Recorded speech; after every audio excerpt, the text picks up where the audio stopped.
Have you ever felt a surge of anger so intense it almost felt like a volcanic eruption within you? Imagine for a moment that this very anger, burning with the fury of 1,000 suns, could be extinguished, not tomorrow, not next week, but today. We live in a world that often feels like it's designed to test our patience at every turn, pushing us to the brink. But what if I told you that the ancient wisdom of Stoicism, a philosophy that has stood the test of time for over 2 millennia, holds the secret to not just managing, but completely dissolving this anger? It sounds almost too good to be true, doesn't it? Yet here we are, about to embark on a journey that has transformed lives, a journey that promises not just fleeting moments of peace, but a profound, lasting tranquility. Join me as we explore how Stoicism, with its deep insights into the nature of our emotions and thoughts, can guide us to a place of calmness and strength, no matter what life throws our way. Stay tuned as we dive into the heart of what it means to truly let go of anger and embrace a life of serenity and contentment. If you appreciate what we're doing here and want to join a community that dares to tread a different path, the simplest favor I'll ask from you is to hit that subscribe button. And remember, don't skip any part of this video because, like the wisdom of Stoicism itself, you are an exception in a world that often settles for the ordinary.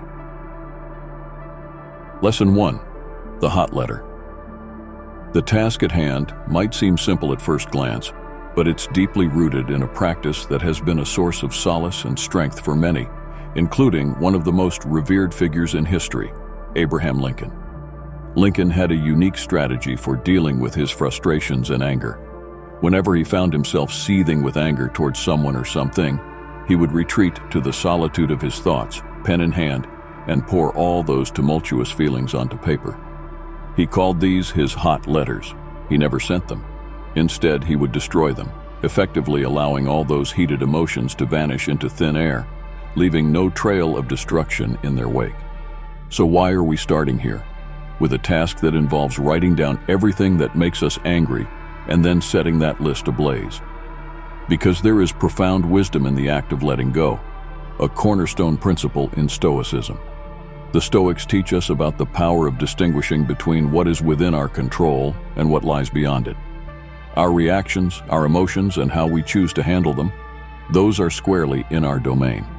The external sources of our anger, not so much. This exercise serves as a physical manifestation of a deeply symbolic gesture, acknowledging our anger, confronting it, and then choosing to let it go, not allowing it to consume us or dictate our actions.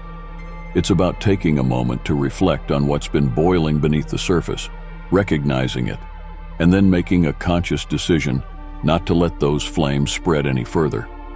By writing it all down, we're not giving our anger a stage to perform. Instead, we're stripping it of its power, confining it to a piece of paper that will soon turn to ashes. Lesson 2. The Mirror. It's time to stand in front of a mirror to really look at ourselves. While we summon the feeling of anger, this might seem like an unusual, perhaps even uncomfortable request. Yet there's profound wisdom to be gleaned from this exercise, wisdom deeply anchored in Stoic thought. The Stoics knew that self-awareness plays a crucial role in personal development. By observing our anger in the mirror, we're not just looking at our external appearance. We're being invited to witness the transformation that takes over us when we let anger consume us. It's about recognizing the ugliness of anger, not just as an abstract concept, but as a tangible, visible force that distorts our appearance and, by extension, our self-perception. This task may reveal to us a side we're not proud of, a side that under normal circumstances, we'd rather hide from the world and from ourselves. Anger has this insidious way of creeping into our expressions, tightening our jaws, furrowing our brows, and setting our eyes ablaze with a fire that can be unsettling to see reflected back at us. This reflection is not just a physical one, it's a mirror to our souls, a vivid illustration of how much we let external circumstances dictate our internal state. But here's where the Stoic philosophy shines, teaching us about the absurdity of anger. Marcus Aurelius often wrote about the fleeting nature of human life and the triviality of the things that so often enrage us. By looking at ourselves in the throes of anger, we're given a stark visual of how trivial matters can contort our entire being. This exercise illuminates the potential of anger to alienate us, not just from others, but from our true selves.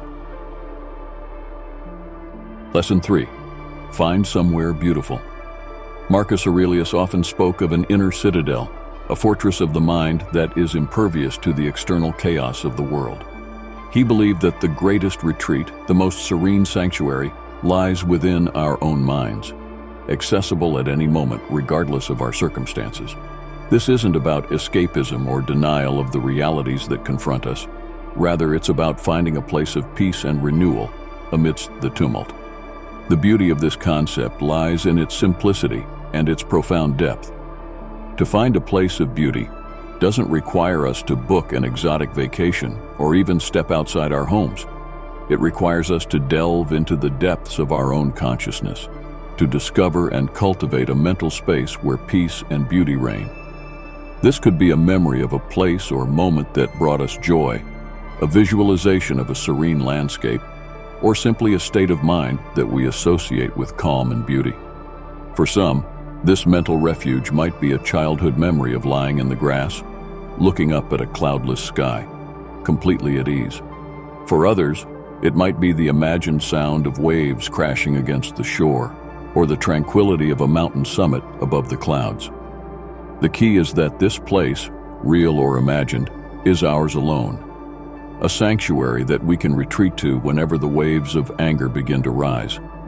This practice of finding our own place of beauty is not just about temporary respite. It's about fundamentally altering our relationship with anger.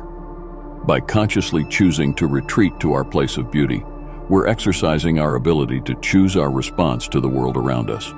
We're recognizing that while we cannot control everything that happens to us, we have complete control over how we respond.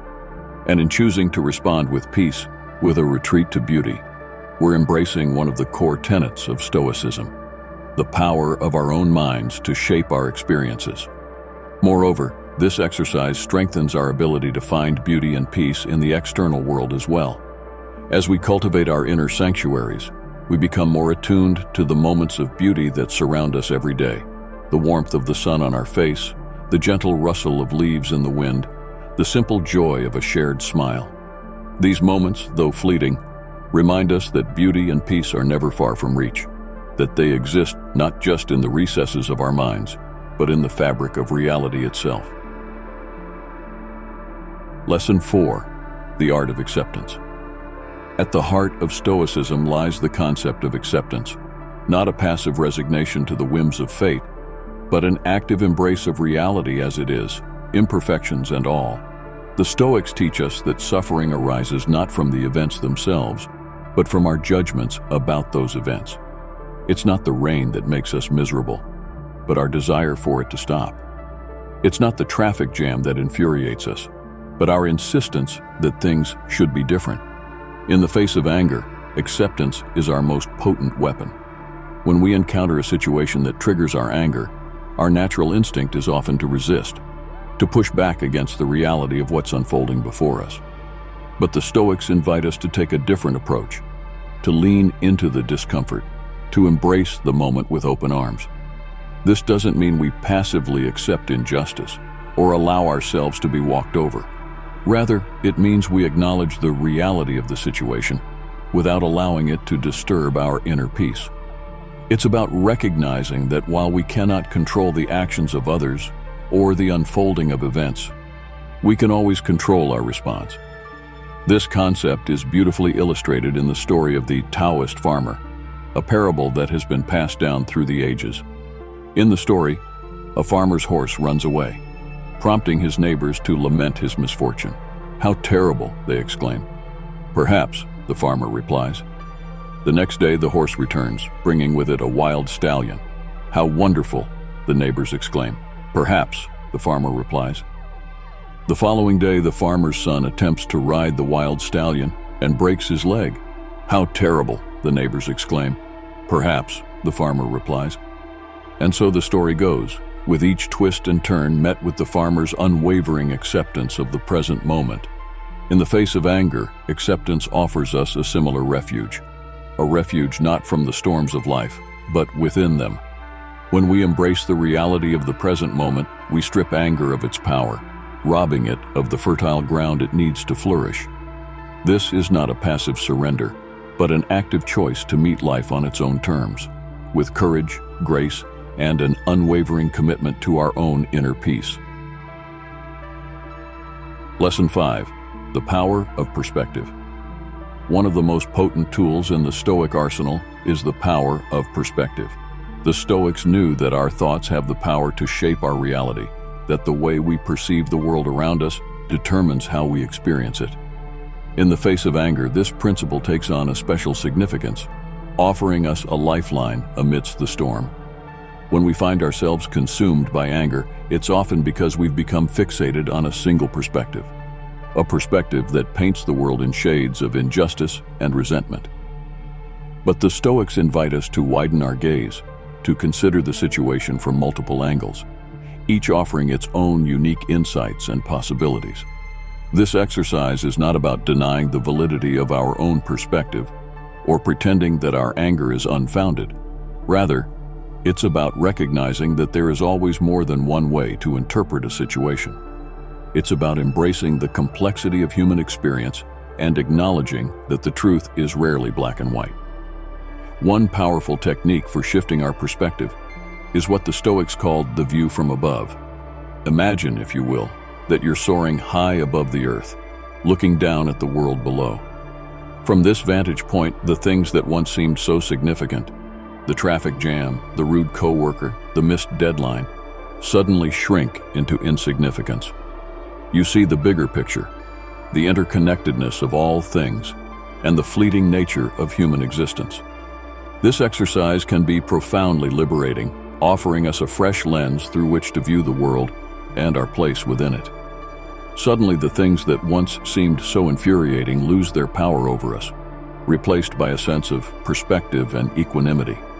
We see that anger, like all emotions, is temporary, a passing storm on the vast horizon of human experience. Lesson 6. The practice of gratitude. In the midst of anger, gratitude may seem like an unlikely ally, yet the Stoics understood its profound power to transform our inner landscape. Gratitude is not just a fleeting emotion, but a way of seeing the world, a lens through which we view the events of our lives. When we're consumed by anger, it's often because we've lost sight of the countless blessings that surround us. The air in our lungs, the beating of our hearts, the love of friends and family. But by cultivating an attitude of gratitude, we can shift our focus away from what's lacking and towards what's abundant in our lives. One simple yet powerful practice is to keep a gratitude journal, where each day we write down 3 things we're grateful for. These could be as simple as a warm cup of tea on a cold morning, or as profound as the love of a partner or the beauty of a sunset. The key is to cultivate an awareness of the countless blessings that surround us each and every day. This practice serves as a powerful antidote to anger, reminding us of the inherent goodness of life and the countless reasons we have to be thankful. It's not about denying the existence of pain or suffering, but about recognizing that even in the darkest of times, there is always something to be grateful for. Moreover, gratitude has the power to shift our focus away from ourselves and towards others, fostering a sense of connection and compassion. When we're consumed by anger, it's often because we've become trapped in a cycle of self-absorption, obsessing over our own grievances and injustices. But by practicing gratitude, we can break free from this cycle, opening our hearts to the needs and struggles of others. Lesson 7. The path of forgiveness. In the final lesson of our Stoic journey, we come face to face with one of the most challenging yet transformative practices of all: forgiveness. When we're consumed by anger, forgiveness may seem like an impossible task, an act of weakness or surrender. But the Stoics knew that forgiveness is not about letting others off the hook. It's about freeing ourselves from the chains of resentment and bitterness. Forgiveness is a deeply personal journey, one that looks different for each of us. For some, it may involve a direct conversation with the person who has wronged us, a chance to express our feelings and seek reconciliation. For others, it may be a private inner journey, a decision to let go of our anger and move forward with our lives. Whatever form it takes, forgiveness is ultimately an act of self-love, a decision to release ourselves from the burden of anger and resentment. When we forgive, we're not condoning the actions of others or pretending that the hurt they've caused us doesn't matter. Rather, we're choosing to reclaim our power, refusing to be held captive by the past. In the words of Marcus Aurelius, the best revenge is to be unlike him who performed the injury. When we choose the path of forgiveness, we break free from the cycle of anger and retaliation, forging a new path of compassion and understanding. We recognize that holding on to anger only poisons our own hearts, while forgiveness sets us free to live with joy and peace. As we come to the end of our Stoic journey, we're reminded that the path to inner peace is not always easy, but it is always worth it. Anger will always be a part of the human experience, but through the timeless wisdom of the Stoics, we can learn to navigate its turbulent waters with courage, grace, and resilience. May we embrace the lessons of acceptance, perspective, gratitude, and forgiveness, finding within them the keys to a life of greater peace and fulfillment. And may we remember that the true measure of our strength lies not in our ability to avoid anger altogether, but in our capacity to meet it with wisdom and compassion again and again, until it loses its power over us.